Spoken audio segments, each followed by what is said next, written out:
Chegamos, quadragésimo episódio do nosso podcast Smells Like Futebol. Sim, 40 episódios do Smells Like Futebol. Aqui a gente fala muito sobre futebol e também um pouquinho sobre música, sobre rock and roll, né? Sempre com uma boa trilha sonora de fundo. Aliás, hoje, Maurício, explica pra gente o que é que você resolveu tocar, porque é algo de que eu não me lembrava. O que é que tá tocando?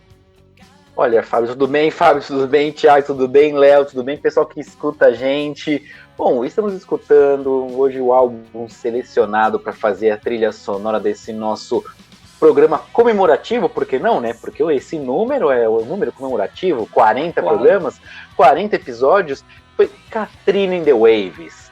Uma banda que estourou mais ou menos com quase um One Hit Wonder, é uma dessas bandas que tem quase um One Hit Wonder, não é uma banda que é só lembrada por conta de uma música. A música mais conhecida de Katrina and the Waves é Walking on Sunshine, disparado, mas tem outras músicas aí que também permeiam esse imaginário oitentista, né? Esse disco aqui que a gente está escutando é um disco que foi lançado internacionalmente em 1985, mas tem toda uma história aí na formação da banda do Katrina and the Waves, né? Era uma banda que, na verdade, era praticamente uma junção de duas bandas. A banda The Waves, que era um grupo que tocava em Cambridge, na Inglaterra, onde dois dos integrantes, que é o Kimberly Reid e o Alex Cooper, que era baterista, um guitarrista e um baterista, eles já tinham ali se juntado, tal, já tinha fazer alguns sons, e aí eles se separaram, e o Reid foi ali montar uma outra banda, que era o Soft Boys. Em paralelo a isso, tinha uma outra banda que tocava ali mais pop, um pop rock, bastante cover, que chamava Mama's Cooking, né? E aí essa banda tinha a Katrina fazendo alguns vocais e tocando teclado, e o namorado dela, que é o Vince de la Cruz, tocando guitarra e cantando também. Nesse encontro, teve ali um encontro com o Alex Cooper, que era o baterista do Waves, e aí eles se juntaram, convenceram a chamar o amigo dele, que era guitarrista também, o Kimberly Reid, que tocava no Waves, e aí juntaram Katrina and the Waves. E aí eles fizeram ali, começaram a fazer alguns shows, começaram a tirar alguns sons e produzir algumas músicas autorais. Neste processo, tudo isso lá na Inglaterra, do nada eles resolveram começar a lançar umas fitas demos para cada lugar, fizeram algumas gravações, e uma gravadora do Canadá achou interessante e fez uma proposta. E aí lançou 2 discos da Katrina and the Waves no Canadá. E aí o negócio começou a aparecer, eles começaram a aparecer, os hits de Katrina and the Waves começaram a acontecer, né? Começaram a aparecer, ficar ali famosinho. Ainda não tanto nos Estados Unidos, mas no México reverberou. Lançaram um disco no México.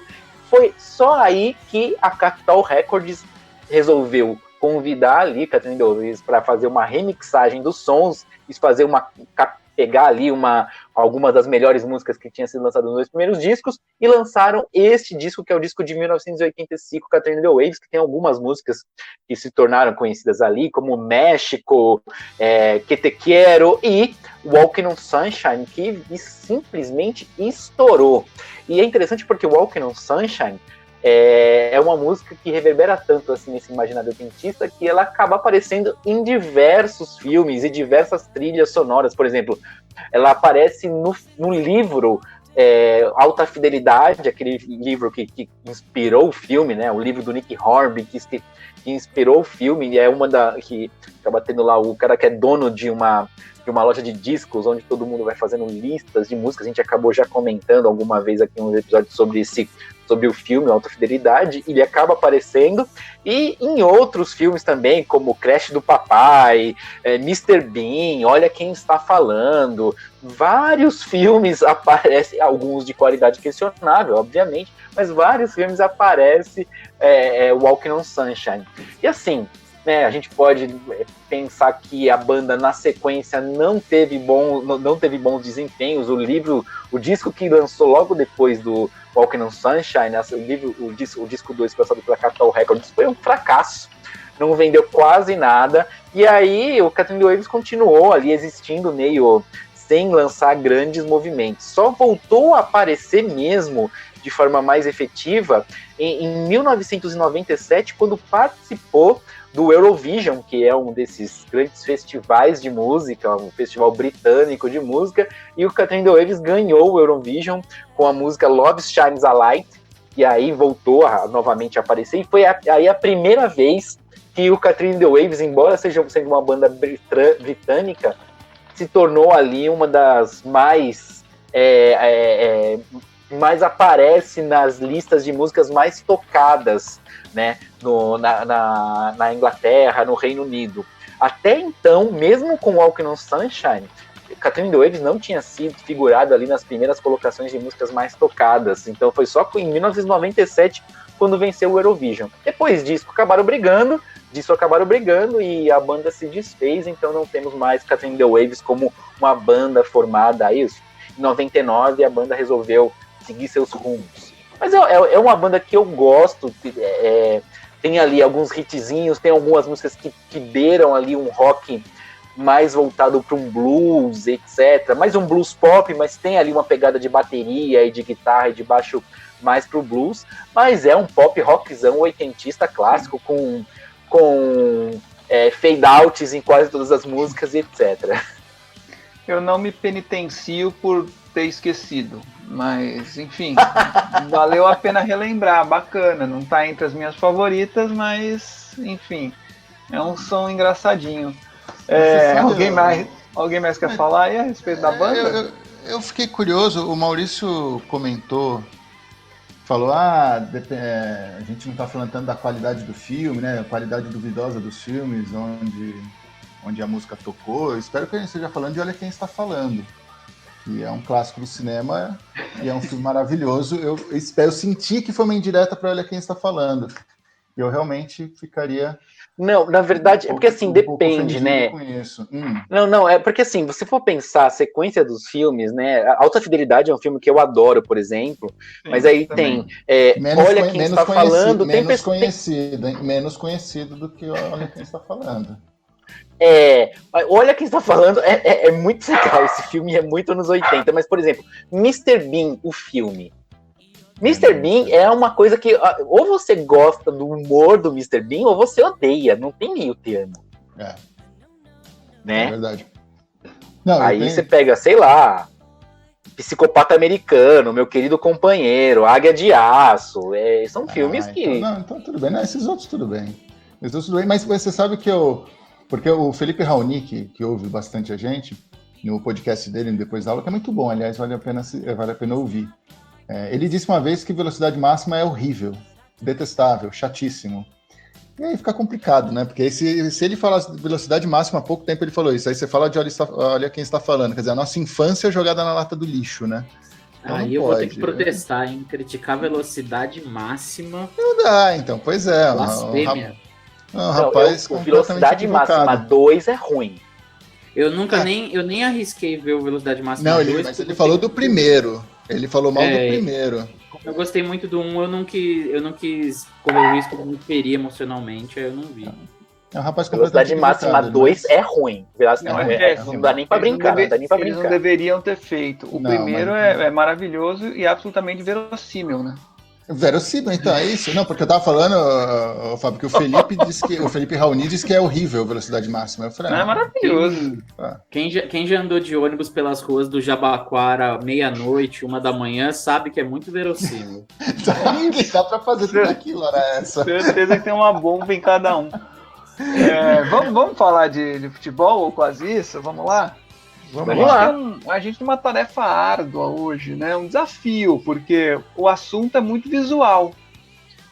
A gente ouviu isso já na faculdade, né, Maurício? Mas a gente conseguiu. Total. E a gente vai ter de transportar esse assunto visual para o áudio, né? Explica aí agora. Explica aí o que é. É porque eu e o Fábio, nós fizemos faculdade de rádio e TV juntos, né? Foi lá que nós nos conhecemos. E um dos nossos TCCs, porque a gente acabou tendo que fazer 2, né? Qual é o curso que te dá 2 TCCs? Os professores ali de rádio e de TV meio que discutiram, então a turma teve que naquele ano fazer 2 TCCs. Um TCC de rádio e um TCC de vídeo. E o nosso TCC de rádio a gente tinha que fazer um documentário para rádio, né, que os melhores iam ser escolhidos para ser transmitidos na Rádio Cultura, e nosso tema foi História em Quadrinhos. E aí tinham 2 professores, uma das professoras, que é a Júlia Lúcia, querida, né, um beijo, Júlia Lúcia, ela adorou o tema, achou maravilhoso. E o outro professor, ele virou pra gente e falou, gente, calma aí, história em quadrinhos é visual, não dá pra trabalhar com história em quadrinhos, esquece, muda de tema, é uma porcaria. Pronto, isso foi assim que ele avaliou o nosso trabalho, e aí depois que a gente produziu, acabamos fazendo com o tema sobre história em quadrinhos, a gente ficou muito, assim, usamos isso como uma mola para incentivar a gente, né, Fábio? E aí a gente estimulou. E aí a gente jogou na cara, o nosso programa foi um dos escolhidos, assim, foi a nota maior dos programas lá, foi transmitido na Rádio Cultura e tudo mais, e ele depois veio dar o braço a torcer, dizendo que não, olha, vocês me convenceram, vocês conseguiram. Então foi um tema totalmente visual, e ele achava que a gente ia só colocar efeitos, sabe, efeitos sonoros, tipo, pô, soque, etc. A gente entrevistou muita gente legal, a gente entrevistou Ziraldo, a gente entrevistou Angeli, Laerte, foi super bacana. Foi uma puta conversa bacana sobre história em quadrinhos. E aí... E tudo permeado por uma história, né? Foi muito bom, foi bem legal. E é curioso, né? Porque isso, muito disso aconteceu por conta da idade, a juventude também, né? Com 30 e poucos anos no mercado já, que não, essa ideia, vai para outra ideia, vai para a próxima ideia, talvez vocês nem tivessem discutido tanto. E eu lembro final, que foi a gente, o grupo estava apresentando o trabalho, a gente chega no futebol, tá? O grupo estava apresentando o trabalho, assim que nós dissemos o tema, ele falou, foi uma frase dele, né? Muito visual, pode trocar de tema. E pronto, mas beleza. Próximo grupo. Próximo grupo, não deu oportunidade pra gente falar de novo. A gente desencanou e fez. Desencanou do que ele disse e fez, e ficou muito bom. E vamos tentar fazer isso de novo. Poderiam ter desafiado o professor ainda mais. Fala, tá bom, não pode? Então a gente vai fazer sobre fotografia. Hoje a gente vai falar a respeito dos distintivos dos clubes de futebol. Tem gente que fala distintivo, tem gente que fala símbolo, tem gente que fala escudo. Eu gosto de distintivo. Alguns, né? Eu gosto de distintivo. Agora é logo. Não, isso que eu ia falar. Só não pode logo, por favor. Pois é. Não pode falar logo. E mais especificamente a respeito das mudanças pelas quais alguns distintivos passaram no decorrer da história e, sobretudo, nesses últimos anos, né? Uma febre aí espalhada pelo mundo para que alguns times troquem os seus distintivos, né? Isso tem acontecido demais na Itália, na Inglaterra, não é não? Inclusive, antes da gente começar o debate, eu só queria fazer um pedido a quem for editar o programa, que deve ser o Thiago, né? Cada vez que alguém falar logo, você coloca aquele pi, como se fosse um palavrão, e cobre assim, tá? Vamos continuar. Mas tem um ponto em cima disso que você falou, Fábio, que eu acho muito interessante, que até o Thiago poderia falar sobre isso, que eu discordo um pouco dele, mas eu sei que ele vai levantar esse ponto daqui a pouco. Você falou sobre haver uma onda da mudança dos escudos dos clubes atualmente. Eu concordo, eu também acho que tá uma coisa além do normal, porque sempre ocorreu a mudança dos escudos dos clubes ao longo da história. Mas agora me parece que tá muito mais frequente, mas eu sei que o Thiago discorda, ele acha que isso aconteceu sempre. Mas o meu ponto principal, além da frequência da mudança dos escudos, é o tipo de estética que está sendo adotada, né? A estética que está sendo adotada me parece muito inspirada em cima da mudança do escudo da Juventus, em 2017, que mudou um escudo que era histórico, que tinha os mesmos traços, a mesma linguagem visual há muitas décadas, e adotou uma coisa minimalista, né? Que é só o J, só aqueles traços simples, sem brasões, sem palavras escritas em volta, que é uma linguagem visual muito comum em escudos dos clubes. E aí virou a febre, porque qualquer país do mundo tem algum clube lá que adotou os mesmos traços das Juventus, né? Aqui no Brasil a gente tem alguns exemplos, como o Atlético Paranaense, o Atlético Goianiense, que fez uma mistura de de uma coisa mais modernista, né? Que se inspirou um pouco no Atlético Paranaense, mas fez uma coisa um pouquinho mais trabalhada, mas também mudou completamente a sua estética. Mas para mim, o meu ponto é que o problema não é nem a frequência da mudança, mas o tipo de estética que está sendo adotada, que me parece que fere a história dos clubes, o simbolismo dos símbolos, né? O simbolismo dos escudos dos clubes. E aqui a gente não está dizendo Jota, de uma coisa, né? Aqui a gente... Diga, Fábio. Desculpa. Não, ia brincar, ele falou que o escudo da Juventus agora é só um J, obviamente inspirado no Juventus da Rua Javari, né? Exatamente, vanguarda. Não, mas obviamente a gente não está falando aqui, a ideia não é discutir, por exemplo, de alguns distintivos, escudos ou logos que são comemorativos, né? Porque tem algumas mudanças, alguns clubes, por exemplo, que fazem a troca, que adotam ali num ano ou 2 anos algum brasão, algum escudo comemorativo que remeta à história, etc. Então tem toda uma tradição, mas uma coisa que você estava falando, Léo, nessa busca em relação a isso, a esse tipo de estilo que talvez o escudo, né, o brasão, o logo da Juventus traz aí, só com J, como vai sendo dominado e como vai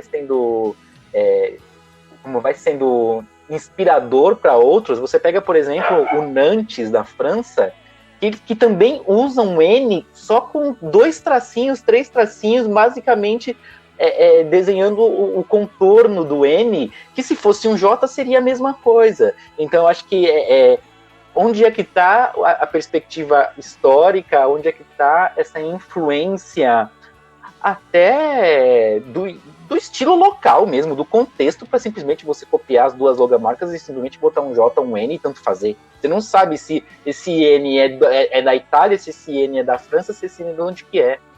Podia ser o Napoli. Esse é um ponto interessante. O Napoli é só um N. Né? Mas você sabe que ele é o N de Napoli. Mas tem uma tradição, né? Tem uma tradição naquele do Napoli, que é aquele botão, aquela bola com aquele botão, com aquele N, e pronto. E aquilo é simples, e foi, né? E te entrega aquilo. O do Nantes é um absurdo que mudou, por exemplo. Quase um N de Nirvana, né? Total. Mas esse detalhe é importante, né? Porque esse J da Juventus pode ser um J da Juventus da Itália, pode ser um J do já sabe sei lá da onde, né? Pode ser um J do Jujuba, sei lá da onde, porque você perde a referência histórica, você perde a referência de localidade, né? Você perde todo o contexto que envolve aquele time e aquele distintivo escudo original, né? Vai lá, Thiago. Não, eu concordo com isso. Mas aí a gente entra numa questão estética de tendência. Isso eu concordo. O que eu acho que às vezes a gente se apega é quando a gente faz parte da mudança ou não faz parte. A gente está é contemporâneo da mudança. Porque quando a gente olha para trás, há mudanças e houve mudanças radicais em escudos. O próprio Nantes, que teve, você pega na década de 80, de 88 a 97, um escudo que tem nada a ver com o anterior, que é de 77 a 88, que não tem nada a ver com o que ficou de 2014 a 2019. Só um minutinho, Thiago, porque nesse momento começou o Walker on Sunshine, só para o Fábio poder escutar. Escuta um pouquinho, para você relembrar. Sim. Agora, já pegou, né? Já pegou o riffzinho. Pode continuar, Fábio. Ô, Thiago.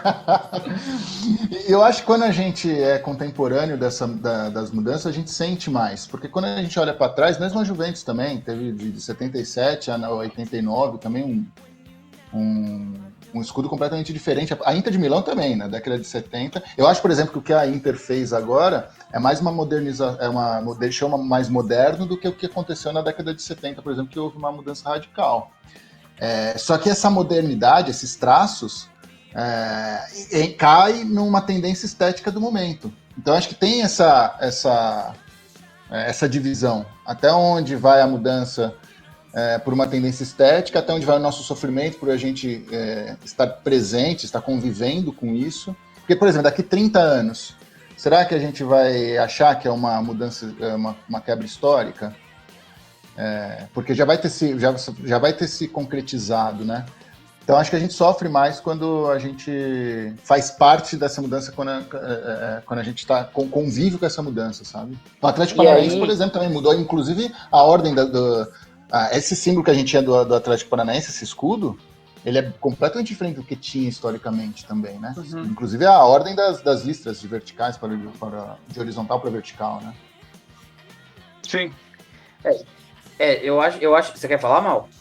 Não, eu ia falar que em relação a isso também, algumas mudanças têm a ver com a identidade do clube, né? Você pega, por exemplo, ainda só para pisar na Itália para depois voltar para a gente começar a falar do Brasil também, que pode ser interessante. A gente tem o escudo da Sampdoria, que vai tradicionalmente com a questão da cruz ou com a questão das cores, mantendo sempre o azul, o preto, o vermelho e branco como cores principais. Eles vão alternando isso e chegando em determinado ponto que eles põem lá simplesmente uma cabeça de um marinheiro com cachimbo. E aí muda tudo e depois deixa de ter, depois volta de ter a cabeça do marinheiro com cachimbo. E qual é a história do marinheiro com cachimbo? É porque a Sampdoria é um time de uma cidade portuária, então faz sentido você ter essa relação com o porto, com o mar, e aí tem esse homem do mar, que é o homem que representa ali o time, então tem ali algum significado. Aí você pega, trazendo para o Corinthians, por exemplo, o Corinthians, que tem lá os remos e a âncora, o Clube de Regatas Corinthians, Esporte Clube Corinthians, então porque tem essa coisa das regatas, de você fazer remo, o remo ser um esporte tradicional. Agora, hoje em dia, o quanto que o remo é um esporte tradicional para o Esporte Clube Corinthians Paulista, né? Então, da mesma maneira. E aí o quanto que o remo, por exemplo, é importante para um escudo do Corinthians. Então, de repente, você pode até ter uma modernização, porque não é tão mais importante, não é o símbolo primordial, o esporte primordial do clube. Então, será que poderia ter uma mudança? Né? E nem estou defendendo uma mudança do brasão do Corinthians, longe disso, mas é porque, de repente, o que faz significado hoje, o que fazia significado há 80 anos atrás, né? Agora então, tem aspectos que eu acho que, só para diferenciar do que eu falei, de ser uma tendência e tudo mais, há alguns donos de clubes na Inglaterra, por exemplo, o caso do Cardiff e do Hull City. O Cardiff chegou a mudar de azul para vermelho, e aí mudou totalmente, aí os torcedores reclamaram, ficou, se não me engano, 3 anos essa mudança e voltou para o azul. E o Hull City, agora o dono, o egípcio lá, quer mudar para Hull Tigers, e os torcedores não estão gostando, e ele falou, esses caras aí não são torcedores, são hooligans, e se eles não quiserem, beleza, coloca o clube à venda amanhã. Porque aí a gente tá falando de uma vaidade do cara, porque, eu quero entrar mais no mercado asiático, e aí você muda de fato na estrutura do clube, né, com a Juventus deixar de ter as listas preto e brancas e, sei lá, você... Essa mudança preto, de cor essa mudança de cor do Cardiff foi por causa da cor da empresa do dono, né? Que era vermelha, ele queria adotar as cores da empresa dele. Mas eu queria fazer um comentário sobre a questão do Corinthians, até para usar de exemplo sobre o que você tinha falado antes, Thiago. Eu não acho que o Corinthians deva mudar hoje o escudo para tirar o remo e a boia e a âncora, porque não é mais um clube de regatas. Hoje em dia, o Corinthians já fez uma mudança radical de escudo décadas atrás, no começo da sua história, mas uma coisa é você alterar um escudo de um clube, que é a identidade de um clube, a identidade cultural de um clube, como disse o Fábio no começo da conversa, carrega o simbolismo sobre as suas origens. Você alterar o escudo de um clube que tem 20 anos, 30 anos é uma coisa. Você alterar um escudo que tem 100, 120, 130 anos é outra coisa. A chance de você ferir a identidade histórica do clube é enorme.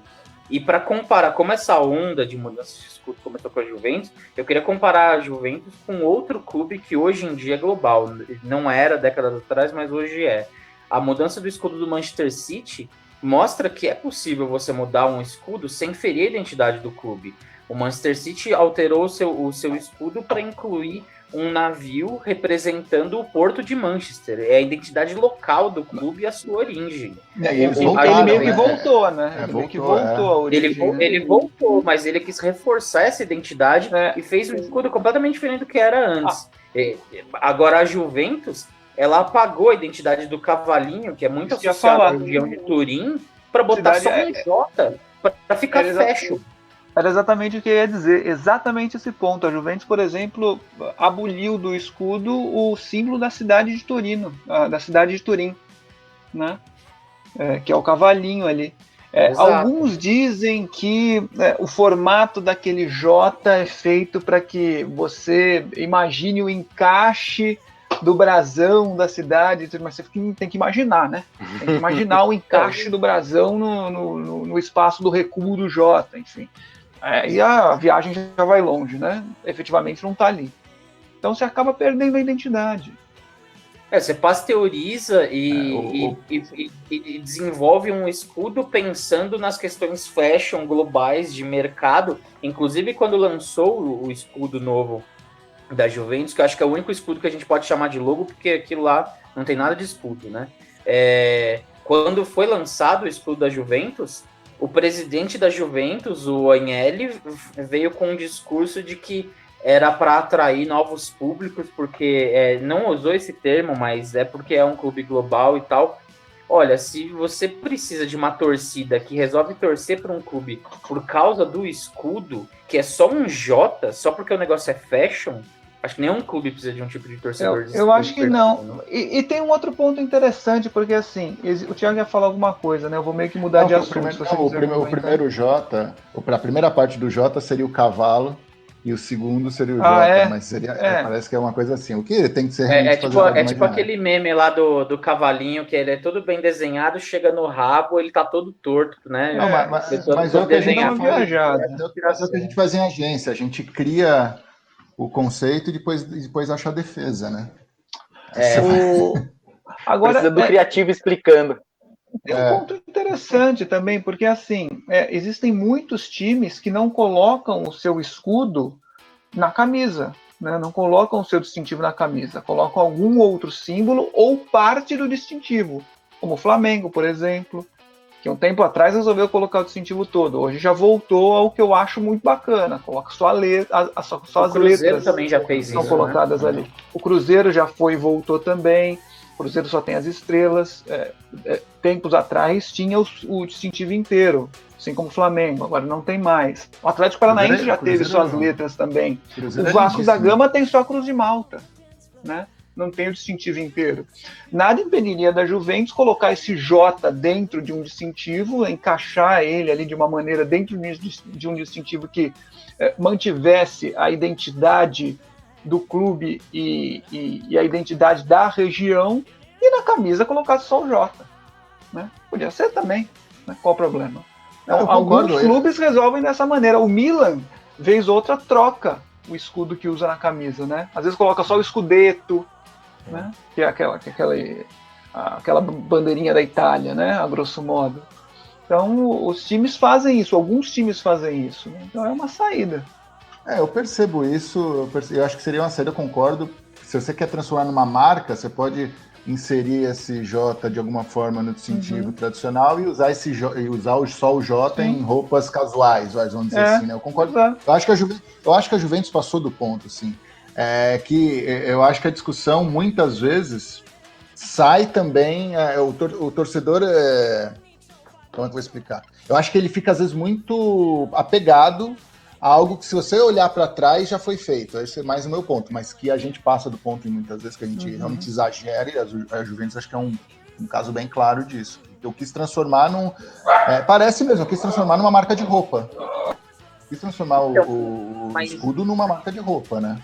Mas esse é meu ponto, Thiago. Eu acho que o torcedor, que é o torcedor que constrói o clube, tem direito de se revoltar pela mudança de identidade cultural do seu clube, porque quer conquistar outros torcedores de outras partes do mundo. fere a identidade cultural mesmo do clube, fere o regionalismo do clube. Se o clube se tornou grande com aquela identidade, por que você precisa apagar isso, destruir isso para construir uma nova, para satisfazer, sei lá, os torcedores de Dubai ou de sei lá onde? Pode parecer romantismo meu, mas eu acho que é possível você alterar escudos, atualizar escudos, como por exemplo o São Paulo mesmo, que acho que é o escudo mais imutável dos grandes clubes brasileiros. Você fez atualizações ao longo da história, você aperfeiçoou o design do escudo de São Paulo, se você ferir a identidade visual. Quando alguém pergunta para um torcedor de São Paulo o que significa aquilo lá, o pessoal que é rival de São Paulo pode fazer, é uma pipa, é uma cueca. A explicação é um coração de 5 pontas. Se me surgir um designer de uma agência para mudar aquilo e não tiver uma explicação muito incrível que deixe essa do coração de 5 pontas no chinelo, o cara tá ferindo a história do clube. O Corinthians é como é, e também teve vários aperfeiçoamentos ao longo da história, com o remo, com a âncora e a boia. A identidade é aquela há 70, 80 anos. E a identidade dele foi construída daquela forma, a identidade cultural do clube. É como, sei lá, para mim é o mesmo significado. Você apagar um escudo e querer fazer outra coisa nada a ver, é como, sei lá, você pega o Corinthians, tira ele de Itaquera e bota nos Jardins. Constrói um estádio ali no meio de Jardins. Você tá tirando ele da sua identidade regional. Não, quanto a isso eu concordo. Aqui o meu ponto é só que nem toda... O Torino, por exemplo, mudou drasticamente também de escudo ao longo da história, para falar do time de Turim, né? É que eu acho que nem toda mudança ela é tão radical assim. E também eu acho que depois de um tempo, uma nova mudança, é isso que eu até falei pro Léo, passa um tempo, voltar para as origens, é um acerto ou já é um novo erro porque já criou-se uma nova identidade? Acho que a gente só precisa separar isso, porque muitas vezes a mudança não é tão radical. Eu só não sou tão radical a isso. Acho que pode mudar, desde que não descaracterize. Que nem, por exemplo, o da Juventus, eu acho que foi um erro. Não vou dizer um erro, mas eu acho que exagerou. O Paris Saint-Germain tinha um escudo, e depois, durante uns anos, usou um escudo nada a ver e agora voltou. Tem o bercinho, em homenagem ao Luís XIV, e agora também tem aquela espada, né? Aquele símbolo da espada que também é referência a ele. Mas no começo da década de 90 usou um distintivo que não tinha nada a ver. Então, acho que sim, essas mudanças exageradas eu realmente acho desnecessárias. Agora, mudar para modernizar por causa de uma tendência, eu já acho que ok, como aconteceu com o Liverpool. O Liverpool tirou o símbolo de dentro, tirou aquele mais brasão mais relacionado à monarquia e tal, para ir para algo mais simples. Eu também acho, mas existem mudanças que acompanham a evolução do tempo e deixam os distintivos mais modernos que são tão sutis que você nem percebe que elas ocorreram. E dali um tempo você vai ver o distintivo daquele time do ano 2000 e de 1988 e você percebe, nossa, tem essa diferença mesmo, você nem percebeu que a diferença ocorreu em determinado momento, porque ela só modernizou, mas de um jeito absolutamente sutil, né? O Léo citou o Fluminense assim, o Léo citou do São Paulo, por mais simples que seja o distintivo do São Paulo, ele se modernizou com o tempo, né? O formato dele foi adequado, os pontos que separavam as letras desapareceram, né? Era S ponto, P ponto, né? F ponto, C ponto, os pontos sumiram. Então o formato foi se adequando à evolução do tempo. E você percebe isso só colocando um lado do outro, né? Mas às vezes passa despercebido. Você pega do Grêmio, por exemplo, né? O Grêmio também sempre foi bonito, Grêmio, mas foi se aperfeiçoando. A evolução do escudo do Grêmio parece a evolução do desenhista do Cebolinha, né? Você olha a primeira versão do Cebolinha e as outras parece que desenhavam a lápis, à mão. Perna longa, né? Que isso é tudo torto. É verdade, o do Grêmio é verdade. Mas tem o mesmo conceito, né? No caso do Grêmio, tem o mesmo conceito. Você mudou ali, né? Antigamente estava escrito futebol e agora está escrito Grêmio, ali no meio, né? Na faixa preta. Mas o conceito é o mesmo. Isso que eu acho importante, assim, eu sei que não deve ser uma regra, porque na cultura que envolve a sociedade em torno dos clubes, em torno do esporte, não tem que ter regra, é cultura, ela é moldável. Agora tem que ser espontânea. Quando você atropela essa identidade visual dos clubes por uma questão de mercado, puramente de mercado, não é só uma atualização estética, aí eu acho que aí sim é que eu vejo um problema. Mas também tem uma questão muito de gosto também, né? Por exemplo, a última grande atualização de um clube mais famoso que aconteceu foi da Inter de Milão, né? Eu, particularmente, acho muito feio, mas eu acho que fere menos a identidade da Inter do que o que foi feito com a Juventus, apesar de claramente uma ter sido gritantemente baseado na outra, né? Teve uma questão de tornar o escudo mais minimalista e tal, mas eu acho que fere menos o escudo anterior do que o que a Juventus fez, que simplesmente apagou a identidade que existia. Se você quiser forçar muita barra, que nem o Fábio falou, o contorno é o mesmo do brasãozinho que tinha ali no cantinho de baixo do escudo antigo. Mas para quem quiser fazer um merchan gratuito aqui, mas quem quiser olhar como aqui a gente está num podcast, não tem como mostrar essas mudanças de logo, e quem quiser entender quão frequente isso tem acontecido, cada vez mais frequente no mundo inteiro, tem um perfil no Instagram muito bom que eu sigo faz tempo, o Thiago também segue, que é o SC Parâmetro, @SC Parâmetro, e lá eles, além de tabelas atualizadas de campeonato de futebol do mundo inteiro, masculino e feminino, também tem as atualizações dos clubes. E lá você percebe assim que não é só a Juventus ou Manchester City ou a Inter de Milão. É clube das Ilhas Faroe, clube da Indonésia. Todo dia tem um clube mudando de escudo. E você vê que é muito frequente adotar essa tendência de minimalista, de apagar o que era um escudo anterior para criar uma nova identidade, para tentar ganhar algum mercado internacional. Uma coisa que apaga completamente o regionalismo e a identidade local de cada clube, de cada região do mundo, né?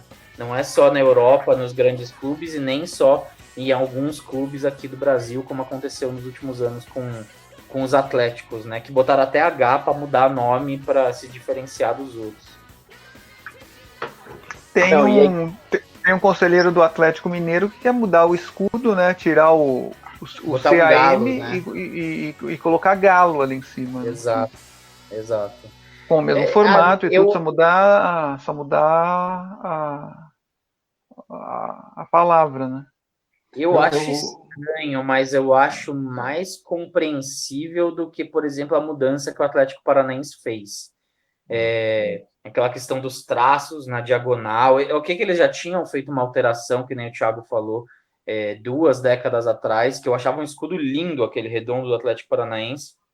Mas que já era bem diferente do original, né? Já era bem diferente do original, que foi alterado justamente porque lembrava do Flamengo, né? Tinha o mesmo formato, aquela coisa que parece literalmente um escudo, com a ponta na parte de baixo e reto na parte do alto. E foi alterado para se diferenciar do Flamengo. E o Atlético Goianiense alterou para se diferenciar do São Paulo, né? Agora. Então, acho que ficou meio estranho, mas aí de novo, é questão de gosto. Acho algumas alterações eu acho respeitáveis. Para mim, o problema é simplesmente você apagar a identidade que constrói o clube, né? Não, e nessa onda de alteração de logos, etc., né, tem um cara que é o Lucas Carvalho, que ele é designer gráfico, trabalha para Globo, etc. e tal. Ele andou fazendo esses ajustes, fazendo tipo, brincando na pandemia, né, que a gente ainda tá na pandemia, e aí ele aproveitou esse momento de que os clubes estão se redesenhando seus logos aí, seus brasões, e aí ele foi propondo. Então, lá no perfil dele, no Instagram, dá para você ver vários perfis, desde São Paulo, ele propôs coisas pro São Paulo, propôs alteração pro Sampaio Correia, alteração pro Santos, Ceará. Então ele tem vários logos, tudo super mais modernosinho, assim, né? Pra ver. Quem quiser ver e elogiar ou não, vai lá. O cara chama o Lucas Carvalho, que é designer. Lá no Instagram tem os logos lá que ele vai... É interessante, porque de certa forma ele propõe. Agora, que isso dá um problema, dá um problema. Isso me dá até agonia, porque dá medo de algum dirigente do clube lá olhar e falar, que boa ideia. E aí resolve adotar. Numa dessa vai, né? Ele vende. Tá louco. Ele conseguiu emplacar um. Mas a gente tá falando dos escudos, né, do Atlético Mineiro e tudo mais. Do Atlético Mineiro e do Botafogo, eu acho... É uma coisa totalmente subjetiva, mas eu acho os escudos assim mais cara distintivo de time de campeonato brasileiro de jogo de botão, sabe? Não, se você quer algo, se a tendência é algo minimalista, o Botafogo tá na vanguarda, né? Nossa. É maravilhoso aquele escudo. Eu acho que não é meu clube, mas eu acho que é o escudo mais bonito dos grandes do futebol brasileiro. Para não dizer que eu conheço todos os escudos de todos os clubes do Brasil, eu digo que é o mais bonito dos grandes. Mas os clubes que eu conheço é o mais bonito. Uma vez eu fiz uma publicação no Instagram que deu o que falar pra caramba, né? Principalmente com os botafoguenses. Eu não torço o Botafogo também, claro.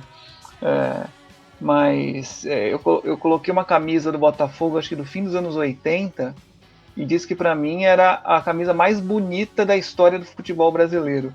E assim, é uma camisa preta e branca, listrada, como tantas outras, né? O Santos tem uma muito parecida, o Atlético Mineiro tem uma muito parecida, o Newcastle da Inglaterra tem uma camisa muito parecida, mas aquela camisa do fim dos anos 80 do Botafogo tem uma harmonia entre as listras, o formato da gola, a camisa em si, o escudo, perfeita. Então, para mim, era a camisa mais bonita do futebol brasileiro de todos os tempos. E aí, é claro, né, causa uma polêmica danada, mas continuo achando isso. Agora, uma coisa para encerrar, né, que a gente já vai acabar, né, Mal? Mas perguntar para vocês, resposta rápida, eu tenho uma na cabeça e desculpa se eu estiver ferindo a identidade de algum clube, mas qual o escudo que vocês acham que precisaria ser alterado? Dos que existem hoje, de todos que a gente conhece que vem na mente. Eu acho que poderia ser alterado, ok que eles não têm grana hoje para contratar agência nenhuma para fazer isso, mas eu acho que poderia alterar o escudo do São Caetano, que eu acho bem feio, bem não harmônico aquilo lá, parece uma grade azul com pôr do sol no fundo, acho muito estranho. Eu vou te falar que eu nem lembro qual é, viu? Parece que é tá tão mal assim, que a gente nem lembra. Lembrei. Não, é horroroso, é verdade. Lembrei. Parece que estão abrindo a grade, forçando, né? Forçando, exatamente. Eu não sei qual que deveria mudar, mas um que eu acho lindo e que torço para que um dia volte a figurar aí nas primeiras divisões é da Portuguesa. Maravilhoso. Que também se adaptou com o tempo. E também se adaptou com o tempo. Foi sofrendo modificações bem sutis, inclusive no formato da cruz de dentro do escudo. Foi se adaptando com o tempo. Eu acho que da Portuguesa é o que chega mais próximo da beleza da do Botafogo. E tem inclusive a mesma estrutura de escudo, né? Muito bonito. É isso.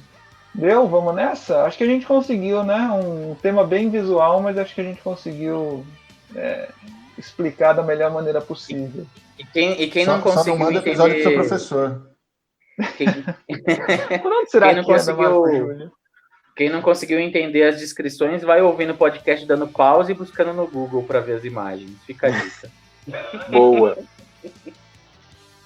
Vamos isso, nessa? gente. Vamos lá. Vamos lá. Tchau, gente. Falou. Um abraço. Tchau. Falou.